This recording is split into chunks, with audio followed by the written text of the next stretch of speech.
അസ്സലാമലൈക്കും, hi all. അപ്പോൾ നമ്മൾ ഇന്നുള്ളത് മർക്കസ് നോളജ് സിറ്റി, കാലിക്കറ്റുള്ള മർക്കസ് നോളജ് സിറ്റിയിലാണ്. ഇവിടുത്തെ വിശേഷം എന്ന് പറയുന്നത് ഈ കാണുന്ന വലിയ ഈ ഒരു ജാമിയുൽ ഫുത്ത്, ഇവിടുത്തെ ഗ്രാൻഡ് മസ്ജിദാണ്. ഇന്ത്യയിൽ തന്നെ അറിയപ്പെടുന്ന ഒരു ഗ്രാൻഡ് മസ്ജിദാണ് ഈ കാണുന്നത്. ഇവിടുത്തെ ഉള്ളത്തെ വിശേഷങ്ങളൊക്കെ നമുക്ക് കാണാം. പിന്നെ ഇവിടെയുള്ള മെയിനായിട്ടുള്ള ബിസിനസ്, ഒരുപാട് ബിസിനസ് സംരംഭങ്ങൾ ഇപ്പോൾ ഈ ഒരു സീസണിൽ നമുക്ക് ബിസിനസ് എക്സ്പോകളൊക്കെ നടക്കുന്നുണ്ട്. അതിനോടുകൂടെ ഇവിടുത്തെ ഒരുപാട് എഡ്യൂക്കേഷണൽ സ്ഥാപനങ്ങൾ, അതായത് നമ്മളെ +2 കഴിഞ്ഞ് ഡിഗ്രി, ഒരുപാട് എൻജിനീയറിംഗ്, മെഡിക്കൽ, ഒരുപാട് കോഴ്സസ് ഉണ്ട്, ഹോസ്പിറ്റൽസ് ഉണ്ട്, ഒരുപാട് ബിസിനസ് അപ്പാർട്ട്മെൻറ്റ്സ്, ഒരുപാട് ഫ്ലാറ്റുകൾ, സ്കൂളുകൾ ഒക്കെ ഉണ്ട്. പിന്നെ ഇവിടെ വന്നു കഴിഞ്ഞാൽ ഇതൊരു ലോകമാണ്. ഇത് നമുക്ക് മൊത്തം ചുറ്റി കറങ്ങാൻ, നമ്മളെ ഫാമിലിയൊക്കെ വരികയാണെങ്കിൽ ഇവിടുത്തെ കാര്യങ്ങളൊക്കെ ഒന്ന് പഠിപ്പിച്ച് കൊടുക്കാനൊക്കെ പറ്റും. ഇവിടുത്തെ ഒരുപാട് സംഭവങ്ങൾ കാണാനുണ്ട്. ഇപ്പോൾ ചെറിയ കുട്ടികൾക്ക് കളിക്കാനുള്ള പാർക്ക് കാര്യങ്ങളൊക്കെ വരുന്നുണ്ട്. പിന്നെ ഈ ഒരു ഫാമിലിക്കൊക്കെ വന്നാൽ ഇവിടെ മൊത്തത്തിൽ ചുറ്റി കറങ്ങാനുള്ള ചെറിയ വണ്ടികളും കാര്യങ്ങളും സൗകര്യങ്ങളൊക്കെ ഉണ്ട്. അപ്പോൾ നമുക്ക് ഇവിടുത്തെ മൊത്തം വിശേഷങ്ങളൊക്കെ ഒന്ന് കാണാം. അപ്പോൾ എൻ്റെ കൂടെ നമ്മളെ ഫ്രണ്ടിനെ ഷിഫീഖുണ്ട്. അപ്പോൾ ഞങ്ങൾ മൊത്തത്തിൽ ഇവിടുത്തെ ഒരു വിശേഷങ്ങളും കാര്യങ്ങളൊക്കെ ഒന്ന് കാണാം. നോളജ് സിറ്റിയുടെ കറക്റ്റ് സ്പോട്ട് എന്ന് പറയുന്നത് കൈതപ്പൊയിൽ എന്ന് പറയുന്ന സ്ഥലത്താണ്. അതായത് കോഴിക്കോട് നിന്ന് ഒരു 45ഓളം കിലോമീറ്റർ ഓടി കഴിഞ്ഞാൽ അടിവാരം പ്രദേശത്തും വയനാട് ചുരം കയറുന്നതിൻ്റെ തൊട്ടു മുമ്പായിട്ടാണ് ഈ 125 ഏക്കറോളം സ്ഥലത്ത് വ്യാപിച്ച് കിടക്കുന്ന നമ്മുടെ നോളജ് സിറ്റി വരുന്നത്. അപ്പോൾ ഈ ജാമിയുൽ ഫുത്തൂവിൻ്റെ പുറത്തുനിന്നുള്ള കാഴ്ചകളാണ് ഈ കാണുന്നത്. ഈ മസ്ജിദിൻ്റെ 4 മെയിൻ ഗേറ്റുകൾ എന്ന് പറയുന്നത് മക്ക, മദീന, യമനി, ഷാമി, ഇങ്ങനെ 4 ഗേറ്റുകൾ വരുന്നുണ്ട്. അപ്പോൾ നമ്മൾ ഗ്രൗണ്ട് ഫ്ലോറിൽ നിന്ന് നേരെ മുകളിൽ കയറി കഴിഞ്ഞാൽ ഫസ്റ്റ് ഫ്ലോറിലാണ് ഈ പള്ളി സ്ഥിതി ചെയ്യുന്നത്. അപ്പോൾ ഈ പള്ളിയിൽ പുറത്ത് ഒരു 9ഓളം കവാടങ്ങൾ വരുന്നുണ്ട്. അതിൽ ഒരു ബാബുൽ ഇഹ്സാൻ എന്ന് പറയുന്ന ഒരു കവാടത്തിൽ കൂടിയാണ് നമ്മൾ ഈ പ്രവേശിക്കുന്നത്.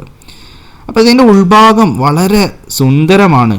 ഒരു കേരളത്തിൻ്റെ താജ്മഹൽ എന്ന് പറയുന്നതിൽ യാതൊരു പ്രശ്നവുമില്ല, കാരണം അത്രയ്ക്ക് സുന്ദരമാണ്. അത് എന്തായാലും എല്ലാവരും വന്നിട്ട് കാണാം. അപ്പോൾ അവിടെ ഗൈഡും കാര്യങ്ങളൊക്കെ ഉണ്ട്, അവിടെ ഗൈഡായിട്ടൊരു ഉസ്താദൊക്കെ ഉണ്ട്. അപ്പോൾ കറക്റ്റ് ഈ പള്ളിൻ്റെ മൊത്തത്തിലുള്ള ഡീറ്റെയിൽസ് നമുക്ക് പറഞ്ഞു തരും. അപ്പോൾ ഇവിടെ നമ്മൾ വിസിറ്റ് ചെയ്യണമെങ്കിൽ നമുക്കതൊരു വലിയൊരു കാര്യം തന്നെയായിരിക്കും. ഇവിടെ ആർക്കിടെക്ചറിങ് പരിപാടികളൊക്കെ മോഡേണായിട്ടും ട്രഡീഷണലായിട്ടും രണ്ടും കൂടി മിക്സ് ചെയ്തിട്ടുള്ള സംഭവമാണ്. അപ്പോൾ മസ്ജിദുൽ ഹറമിൻ്റെയും മസ്ജിദുൽ നബവിയുടെയും മിക്സ്ഡ് ആയിട്ടുള്ള ഒരു നിർമ്മാണ രീതിയാണ് മൊത്തത്തിൽ ഇവിടെ ചെയ്തിട്ടുള്ളത്. അപ്പോൾ ഇവിടുത്തെ കൊറിയോഗ്രാഫി സംഭവങ്ങൾ കേരളത്തിലും പുറത്തും ഒക്കെ മിക്സ്ഡ് ആക്കിയിട്ട് ചെയ്തിട്ടുണ്ട്. അപ്പോൾ നമ്മൾ ഈ കാണുന്ന ഈ ഒരു കയറി വരുന്ന സ്ഥലം എന്ന് പറയുന്നത് നമ്മളെ വാഹനങ്ങളൊക്കെ കയറി വരാൻ പറ്റുന്ന രീതിയിലുള്ള ഒരു വഴിയാണ്. അപ്പോൾ ഇതിലൂടെ നമ്മൾ കയറി വന്നാൽ ഈ ഒരു മനോഹരമായ നമ്മളെ പുറത്തുള്ള പള്ളീൻ്റെ ഏരിയ കാര്യങ്ങൾ നിസ്കരിക്കാനൊക്കെ സൗകര്യമുള്ള സ്ഥലം തന്നെയാണ്. ഈ സംഭവങ്ങളൊക്കെ നമുക്ക് കാണാം.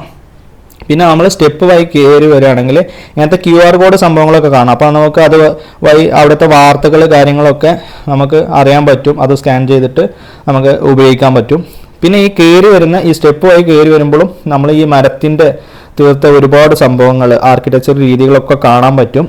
പിന്നെ ഇതിലുള്ള ലൈറ്റുകളും കാര്യങ്ങളൊക്കെ വിദേശ നിർമ്മിത ലൈറ്റുകളാണ് ഈ കാണുന്നതൊക്കെ. പിന്നെ ഇതിലുള്ള കലിയോഗ്രഫി കാര്യങ്ങൾ, ഈ സെൻട്രലുള്ള ഈ സംഭവങ്ങളൊക്കെ, അതിലൊക്കെയുള്ള കലിയോഗ്രഫിയൊക്കെ എന്ന് പറഞ്ഞാൽ നമ്മളെ മസ്ജിദുൽ ഹറമിൻ്റെയും നബി മസ്ജിദിൻ്റെയൊക്കെ ഒരുപാട് കലിയോഗ്രഫി സംഭവങ്ങൾ അവിടെ ചെയ്ത അതുപോലത്തെ അതേ കലിയോഗ്രഫി സംഭവങ്ങളൊക്കെയാണ് ഇവിടെ യൂസ് ചെയ്തിട്ടുള്ളത്. പിന്നെ നമുക്ക് പറയുകയാണെങ്കിൽ ഒരുപാട് സംഭവങ്ങളുണ്ട്. ഇവിടെ മരങ്ങളൊക്കെ യൂസ് ചെയ്തിട്ടുള്ളത് നമ്മുടെ നാട്ടിലത്തെ നിലമ്പൂർ തേക്ക് തന്നെ ഉണ്ട്. അതുപോലെ മലേഷ്യൻ വുഡ്, മഹാഗണി, ഇങ്ങനെയുള്ള ഒരുപാട് മരങ്ങൾ ഉപയോഗിച്ചിട്ടാണ് ഈ ഒരു പള്ളി നിർമ്മിച്ചിട്ടുള്ളത്. എന്തായാലും ഇതിൻ്റെ താഴെ വരുന്ന കാർപ്പറ്റ് കാര്യങ്ങളൊക്കെ ഒരു തുർക്കിഷ് കാർപ്പറ്റാണ് ഈ കാണുന്നത്. അപ്പോൾ ഒരുപാട് സംഭവങ്ങൾ നിങ്ങൾ വന്നിട്ട് ഇതൊക്കെ ഒന്ന് വീക്ഷിക്കുക. ഇതൊക്കെ ഒരു എന്താ പറയുക, ഇതൊക്കെ നമ്മൾ കാണേണ്ട ഒരു കാഴ്ച തന്നെയാണ്. അപ്പോൾ എന്തായാലും ഇതൊക്കെ മൊത്തത്തിൽ ചുറ്റി കാണാം. ഒരുപാട് വിശേഷങ്ങളുണ്ട് പള്ളിക്ക്, അത് പറഞ്ഞാൽ തീരൂല, അത്രത്തോളം വിശേഷങ്ങൾ ഈ പള്ളിക്കുണ്ട്. അങ്ങനത്തെ നിർമ്മാണ രീതികളാണ് ഇവിടെ. നമ്മൾ വെള്ളിയാഴ്ച മിമ്പർ കാര്യങ്ങളൊക്കെ അതൊക്കെ ഒരു റിമോട്ട് കൺട്രോളിൻ്റെ സഹായത്തോടു കൂടി അത് മുന്നോട്ട് വരികയും അതിൽ ഇമാമിന് കയറാനുള്ള കവാടം തുറക്കും. അങ്ങനെ ഒരുപാട് അതൊക്കെ ആ നിസ്കാരം കഴിഞ്ഞാൽ അത് അതേപോലെ ആ ഒരു അകത്തേക്ക് തന്നെ പോകും. അങ്ങനത്തെ ഒരുപാട് കാര്യങ്ങൾ ഇവിടെ ഉണ്ട്. അപ്പോൾ ഇവിടെ ദൂരത്തുനിന്ന് വരുന്നവർക്ക് സ്റ്റേ ഉള്ള സൗകര്യം കാര്യങ്ങളൊക്കെ ഉണ്ട്. അവർക്ക് ഫുഡ്, താമസിക്കാനുള്ള സൗകര്യം ഒക്കെ ഉണ്ട്. പിന്നെ നമുക്ക് എന്തായാലും ഈ പള്ളീനെ പറ്റി പറയുമ്പോൾ എന്തായാലും ഇത് വന്ന് കാണും, എല്ലാവരും കണ്ടിട്ട് ഇതിൻ്റെ കാര്യങ്ങളൊക്കെ ഒന്ന് പഠിക്കുക. നമുക്ക് ഫാമിലി എല്ലാവർക്കും വരാൻ പറ്റും, സ്ത്രീകൾക്കും എല്ലാവർക്കും ഇതിൽ കയറിയിട്ട് എല്ലാം കാണാനുള്ള സൗകര്യം കാര്യങ്ങളൊക്കെ ഉണ്ട്. അപ്പോൾ നമുക്ക് ഈ ഗൈഡ് കുറച്ച് കാര്യങ്ങളൊക്കെ പറഞ്ഞിട്ടുണ്ട്. നമുക്ക് എല്ലാവർക്കും അറിയാം, ഇന്ത്യൻ ഗ്രാൻഡ് മുഫ്തി സുൽത്താനുൽ ഉലമ എ പി ഉസ്താദ് തൻ്റെ 60 വർഷത്തിൻ്റെ ദവാ പ്രവർത്തനത്തിന് നൽകി രാജ്യത്ത് 4500-ലധികം പള്ളികൾ നിർമ്മിച്ചു കഴിഞ്ഞു. വലിയ മസ്ജിദുകളൊക്കെ രാജ്യത്തുണ്ട്. മക്ക മസ്ജിദ്, പിന്നെ ഡൽഹി ജുമാ മസ്ജിദ്, ഹസ്രത്ത് ബാൽ മസ്ജിദ് കാശ്മീർ, ഹൈദരാബാദിലെ അഹമ്മദാബാദിലെ മസ്ജിദ്, വലിയ വലിയ മസ്ജിദുകളൊക്കെ ഉണ്ട്. അതൊക്കെ മുഗൾ രാജാക്കന്മാർ രാജ്യത്ത് നിർമ്മിച്ച മസ്ജിദുകളാണ്. രാജ്യത്തിന് സ്വാതന്ത്ര്യം കിട്ടിയതിന് ശേഷം രാജ്യത്ത് നിർമ്മിക്കപ്പെട്ട ഏറ്റവും വലിയ മസ്ജിദിൻ്റെ അകത്താണ് നമ്മൾ ഇരിക്കുന്നത്. ലക്ഷക്കണക്കിനായ മുഅ്മിനീങ്ങളും മുഅ്മിനാത്തുകളും അവർക്ക് ഇഷ്ടപ്പെട്ട് അവരെ ഉസ്താദിനെ ഏൽപ്പിച്ച പൈസ കൊണ്ടാണ് ഈ മസ്ജിദ് നിർമ്മിച്ചിരിക്കുന്നത്. 5 ഏക്കർ ഭൂമിയിലാണ് ഈ മസ്ജിദ് മാത്രമുള്ളത്. 7 ലക്ഷം സ്ക്വയർ ഫീറ്റ് ഉണ്ട്. 25,000-ലധികം ആളുകൾക്കാണ് ഇവിടെ നിസ്കരിക്കാനുള്ള സംവിധാനം. ഇവിടുത്തെ പ്രവർത്തന രീതി സവിശേഷതകളൊക്കെയും മസ്ജിദുൽ നബവിയിലെയും മസ്ജിദുൽ ഹറമിലെയും പ്രവർത്തന രീതിയാണ്. ഇത് 10 വർഷം കൊണ്ടാണ് ഈ മസ്ജിദ് നിർമ്മിച്ചത്. 1 വർഷവും 2 മാസവും കഴിഞ്ഞു ഈ മസ്ജിദ്. അപ്പോൾ ഈ ഒരു ടോപ്പ് പോർഷനിൽ ഒരുപാട് സൂറത്ത് മുസമ്മിൽ, സൂറത്ത് ഫത്തഹ്, ആയത്തുൽ കുർസി, ഇന്നല്ലാഹു മലായിക്കത്തു എന്ന് തുടങ്ങുന്ന ആയത്ത്, ഇങ്ങനെയുള്ള ഖുർആനിക് വചനങ്ങളൊക്കെ ഇതിൽ കലിയോഗ്രഫി ആയിട്ട് മക്ക ഹറം പള്ളിയിലുള്ള പോലത്തെ ഒരുപാട് കലിയോഗ്രഫി സംഭവങ്ങളൊക്കെ ഉണ്ട്. ഇതാണ് നമ്മൾ പറഞ്ഞ ഈ തേക്ക് കൊണ്ട് നിർമ്മിച്ച ഈ ഒരു പോർഷന്. തേക്ക് നമ്മൾ നിലമ്പൂർ തേക്ക് യൂസ് ചെയ്തിട്ട് ഉണ്ടാക്കിയതാണ്. പിന്നെ ഈ ചെറിയ ചെടികളിലൊക്കെ നമ്മൾ അസ്മാഉൽ ഹുസ്ന കാര്യങ്ങളൊക്കെയാണ് ആ ചെറിയ ചെടികളുടെ ഇലകളിലൊക്കെ എഴുതിയിട്ടുള്ളത്. പിന്നെ ഈ പുറത്തുനിന്നുള്ള ചെറിയ ചെറിയ തൂണുകൾ, അത് നല്ല മനോഹരമായ ദൃശ്യമാണ്. അതൊക്കെ നമ്മൾ വന്ന് കാണുന്ന വേണം കേട്ടോ, ഇതൊന്നും പറഞ്ഞാൽ തീരൂല. പിന്നെ മക്ക ഹറം പള്ളിയും ഒക്കെ ആ ഒരു ശുചീകരണ രീതികളും സംഭവങ്ങളൊക്കെയാണ് അവിടുത്തെ ഒരു വർക്കിംഗ് മൊത്തത്തിൽ ഗൈഡ് പറഞ്ഞ പോലെ അങ്ങനെയൊക്കെ ഉണ്ട്. പിന്നെ ഈ പുറത്തോട്ട് ഇറങ്ങി കഴിഞ്ഞാൽ ആ മനോഹരമായ മലകളാൽ ചുറ്റപ്പെട്ട ആ ഒരു പ്രദേശത്താണ് ഈ നോളജ് സിറ്റി ഉള്ളത്. അപ്പോൾ അത് ഈ ഒരു 5 ഏക്കർ സ്ഥലത്ത് ഈ പള്ളി റൗണ്ട് ആകൃതിയിലാണ് ഉണ്ടാക്കിയിട്ടുള്ളത്. അപ്പോൾ വളരെ സുന്ദരമായ കാഴ്ച തന്നെയാണ്. ഈ ഗോൾഡൻ കളറും വൈറ്റും കൂടിയൊക്കെ മിക്സ് ആയിട്ടുള്ള ഈ ഒരു പള്ളി കാണാൻ വളരെ സുന്ദരമാണ്. ഇവിടെയൊക്കെ നിസ്കരിക്കാനുള്ള സൗകര്യമാണ്. വെള്ളിയാഴ്ച ഇവിടെയൊക്കെ നിറയും. ഇവിടെ ജുമാൻ്റെ ആ സമയമൊക്കെ ആണെങ്കിൽ ഇവിടെ ഒന്നായിട്ട് ആളുകളുണ്ടാവും എന്നാണ് പറഞ്ഞത്. പിന്നെ ഈ ഒരു പള്ളിയുടെ പ്രത്യേകതയാണ് റൂഫ് ടോപ്പ് ഗാർഡന് കാര്യങ്ങളൊക്കെ. അതിന് ചുറ്റും നല്ല ഒരു ലാൻഡ്സ്കേപ്പ്, ഗ്രീൻ ലാൻഡ്സ്കേപ്പ് കാര്യങ്ങളൊക്കെ സെറ്റ് ചെയ്തിട്ടുണ്ട്.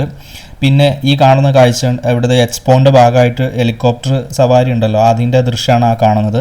അപ്പോൾ അതിനൊരു 3500 to 4500 ആ ഒരു റേറ്റാണ് വരുന്നത്. അതേപോലെ നമ്മുടെ ഹോട്ട് എയർ ബലൂൺ അതിലുള്ള സഞ്ചാരമൊക്കെ ഉണ്ട് ഇപ്പോൾ ഈ എക്സ്പോൻ്റെ ഭാഗമായിട്ട് അവിടെ നടക്കുന്നുണ്ട്. പിന്നെ പള്ളിൻ്റെ ഉള്ളിലത്തെ വിശേഷങ്ങൾ അത് ഒരുപാട് വീണ്ടും വീണ്ടും പറയാം. പള്ളിൻ്റെ ഇരുവശങ്ങളിലായിട്ട് ഒരുപാട് എൻട്രൻസ് വരുന്നുണ്ട്. ഒരു 9ഓളം എൻട്രൻസ് ഉണ്ട്. അതിൽ ഒരുപാട് പേരുകൾ കൊടുത്തിട്ടുണ്ട്. അതിന് ബാബുൽ ഫത്ത്, ബാബുൽ സലാം, ബാബുൽ തൗബ, ബാബു സ്വാഫ, ബാബു ഇഹ്സാൻ, ബാബു തഖ്വ, ബാബു റഹ്മ, ഇങ്ങനെ തുടങ്ങിയിട്ടുള്ള ഒരുപാട് എൻട്രൻസ് പുറത്തൊക്കെ. അപ്പോൾ ഈ ഒരു എൻട്രൻസ് കൂടെ ഒക്കെ നമുക്ക് പുറത്ത് നിസ്കരിക്കാനുള്ള സൗകര്യം കാര്യങ്ങളൊക്കെ ഉണ്ട്. പിന്നെ ഇവിടുത്തെ ഒരു മെയിൻ പ്രത്യേകതയാണ് ഇതിൻ്റെ ഒരു ഏറ്റവും ടോപ്പിൽ ഉൾഭാഗത്ത് തന്നെ ഒരു ടോപ്പിൽ ഒരു ചെറിയൊരു കിളിവാതിലുണ്ട്. അതിലൂടെയാണ് ഇവിടുത്തെ എന്താ പറയുക നമ്മളെ ബാങ്ക് കൊടുക്കുന്നത്. അതിൽ വന്നിട്ടാണ് ബാങ്ക് വിളിക്കുക. അപ്പോൾ അങ്ങനത്തെ ഒക്കെ ഒരു സംഭവം. അപ്പോൾ എല്ലാവരും ഈ ഒരു ജാമിഉൽ ഫുതൂഹ്, ഈ ഒരു ഇന്ത്യയിൽ നമ്പർ 1 ആയിട്ടുള്ള ഈ ഒരു ഗ്രാൻഡ് മസ്ജിദ് വിസിറ്റ് ചെയ്യാൻ വരിക. ഇവിടുത്തെ കാഴ്ചകളൊക്കെ ഡയറക്റ്റ് കാണുക. അപ്പോൾ ഈ ഒരു വയനാടൻ മലനിരകളുടെ താഴ്വരയിലുള്ള ഈ ഒരു വെള്ളക്കൊട്ടാരം വിസിറ്റ് ചെയ്യാൻ നിങ്ങളും വരിക.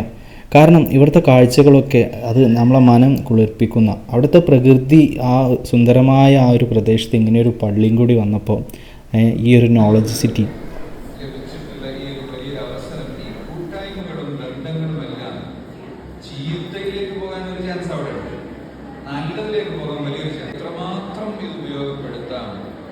എന്ന് ചിന്തിച്ചുകൊണ്ട് പരമാവധി ഉപയോഗപ്പെടുത്തണം എന്ന് മാത്രം ഓർമ്മപ്പെടുത്തി ഞാൻ വാക്കുകൾ ചുരുക്കുകയാണ്. Indian Grand Mufti Sheikh A P Abubakar Ahmad മുസ്ലിയാരുടെ മകൻ doctor Abdul Hakeem Azhari, the managing director of Markaz Knowledge City, അവരുടെ വാക്കുകളാണ് നമ്മൾ ഈ ശ്രവിച്ചത്. അപ്പോൾ നമുക്ക് ഫെസ്റ്റിവലിൻ്റെ സംഭവങ്ങളൊക്കെ നോക്കാം. അപ്പോൾ ഈ എൻട്രൻസ് ഏരിയ നമ്മൾ കയറി വരുമ്പോൾ, അപ്പോൾ ഈ ഒരു knowledge city festival 2023 December 2024 March വരെയാണ്. ഒരുപാട് കമ്പനികൾ ഇതിൽ പാർട്ടിസിപ്പേറ്റ് ചെയ്യുന്നുണ്ട്. പിന്നെ ഈ കയറി വരുമ്പോൾ കാണുന്ന ഈ ബിൽഡിങ്ങുകൾ അതിൽ സെക്കൻഡ് കാണുന്നതാണ് ഒരു 4 സ്റ്റാർ ഹോട്ടലാണ്. ഫെസിൻ എന്ന് പറയുന്ന മർക്കസിൻ്റെ ഒരു 4 സ്റ്റാർ ഹോട്ടലാണ്. അതിനോട് തൊട്ട് ചാരി ഒരു കൺവെൻഷൻ സെൻറ്റർ ഉണ്ട്. പിന്നെ അതിൻ്റെ തൊട്ടപ്പുറത്ത് തന്നെ എൽസിനായി എന്ന് പറഞ്ഞിട്ട് റോബോട്ടിക്സ് പോലുള്ള ഫ്യൂച്ചർ ജനറേഷനുള്ള അവരുടെ സ്കില്ലുകൾ മനസ്സിലാക്കി അവരുടെ കാര്യങ്ങളൊക്കെ ഡെവലപ്പ് ചെയ്യുന്ന സ്കൂള്, അത് ഇൽസിനായി എന്ന് പറഞ്ഞിട്ട് അപ്പുറത്തുണ്ട്. അതിന് തൊട്ടപ്പുറത്ത് മിഹ്റാസ് ഹോസ്പിറ്റൽ, ലോ കോളേജ്, നമ്മളെ എയ്മർ ബി സ്കൂള്, അതേപോലെ അലിഫ് സ്കൂള്, കാര്യങ്ങൾ ഒരുപാട് സംഭവങ്ങളുണ്ട്. പിന്നെ നമ്മളെ യുനാനി മെഡിക്കൽ കോളേജ്, ഹോസ്പിറ്റൽ, കാര്യങ്ങളൊക്കെ വരുന്നുണ്ട്. ഇതാണ് നമ്മൾ റോബോട്ടിക്സിൻ്റെ സംഭവം പറഞ്ഞത്, റോബോട്ടിക്സ് കാര്യങ്ങളൊക്കെ പഠിപ്പിക്കുന്ന. പിന്നെ ഈ വരുന്ന ആ ഒരു ജംഗ്ഷനിൽ എത്തിക്കഴിഞ്ഞാൽ നമുക്ക് ഈ പള്ളിയുടെ വ്യൂ, പുറത്ത് ഒരുപാട് സ്ഥാപനങ്ങൾ, ഹോസ്പിറ്റൽ, കാര്യങ്ങളൊക്കെ കാണാം. മിഹ്റാസ് മൾട്ടി സ്പെഷ്യാലിറ്റി ഹോസ്പിറ്റൽ, ഇവിടെ ഇന്ത്യയിൽ തന്നെ ആദ്യമായിട്ട് കുടൽ പ്രശ്നങ്ങൾക്കുള്ള പരിഹാരത്തിനുള്ള ഒരു ഹോസ്പിറ്റൽ എന്ന് പറയുന്ന ഡോക്ടേഴ്സൊക്കെ ഉള്ള ഒരു ഇന്ത്യയിലത്തെ കുടൽ മായി ബന്ധപ്പെട്ട അസുഖങ്ങൾക്കുള്ള ഒരു ഹോസ്പിറ്റൽ കൂടിയാണ് ഈ ഒരു മിഹ്റാസ് മൾട്ടി സ്പെഷ്യാലിറ്റി ഹോസ്പിറ്റൽ. ഇത് അലിഫ് സ്കൂളാണ് നമ്മൾ ഈ കണ്ടുകൊണ്ടിരിക്കുന്നത്. അലിഫ് സ്കൂൾ, അവിടുത്തെ ഒരു അലിഫ് സ്കൂള്. പിന്നെ ഈ കാണുന്നത് അവിടെ ഫെസ്റ്റിവലിൻ്റെ ഭാഗമായിട്ട് അവിടെ കുതിരസവാരി സംഭവങ്ങളൊക്കെ ഉണ്ട്, അതൊക്കെയാണ് ഈ കാണുന്നത്. അപ്പോൾ നമുക്കിവിടെ കറങ്ങാനുള്ള ഫാമിലി വന്നാൽ കറങ്ങാനുള്ള വണ്ടികൾ, ഇങ്ങനത്തെ ചെറിയ വണ്ടികളൊക്കെ ഉണ്ട്. അപ്പോൾ എക്സ്പോൻ്റെ സംഭവങ്ങൾ ജസ്റ്റ് നമുക്ക് നോക്കാം. അപ്പോൾ എക്സ്പോയിൽ ഒരുപാട് സ്റ്റാളുകളുണ്ട്. ഈ ഫർണിച്ചറായിട്ടും ഒരുപാട് ബിസിനസ് സംഭവങ്ങൾ. പിന്നെ മർക്കസിൻ്റെ ഒരു സ്ട്രക്ചറാണ്, അതിൻ്റെ ഒരു മിനി സ്ട്രക്ചറാണ് ഈ കാണുന്നത്. അപ്പോൾ അത് നല്ല മനോഹരമായിട്ട് ഡിസൈൻ ചെയ്തിട്ടുണ്ട്. പിന്നെ നമുക്ക് ഒരുപാട് സംഭവങ്ങൾ ഇവിടെ കാണാനുണ്ട്. ഒരുപാട് നമ്മളെ പുരാതന സംഭവങ്ങൾ, ഇതിൻ്റെ സ്റ്റാളുകളൊക്കെ ഉണ്ട്. പിന്നെ ഈ ഒരു റോബോട്ടിക്സ് ഇൽസിനായി എന്ന് പറഞ്ഞിട്ട് അവരൊരു സംഭവമാണ്, എക്സ്പീരിയൻസ് ഓഫ് എക്സലൻസ് എന്ന് പറഞ്ഞിട്ട് അവരുടെ ഒരുപാട് റോബോട്ടിക്സ് സംഭവങ്ങൾ കാര്യങ്ങളൊക്കെ ഉണ്ട് അവിടെ. അപ്പോൾ അതിൻ്റെ ഒരു സ്റ്റാളാണ് ഈ കാണുന്നത്. പിന്നെ ഒരുപാട് നമ്മളെ ഹോസ്പിറ്റലിൻ്റെ, മിഹ്റാസ് ഹോസ്പിറ്റലിൻ്റെ സ്റ്റാളുണ്ട്. അങ്ങനെ ഒരുപാട് സ്റ്റാളുകളുണ്ട്.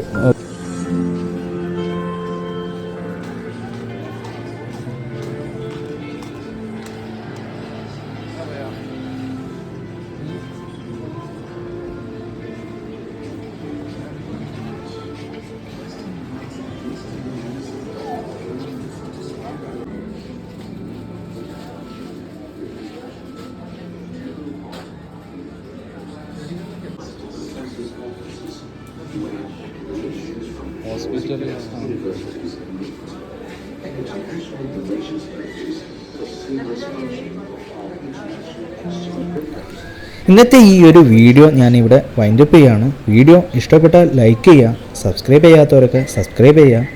അസ്സലാമു അലൈക്കും, ബൈ.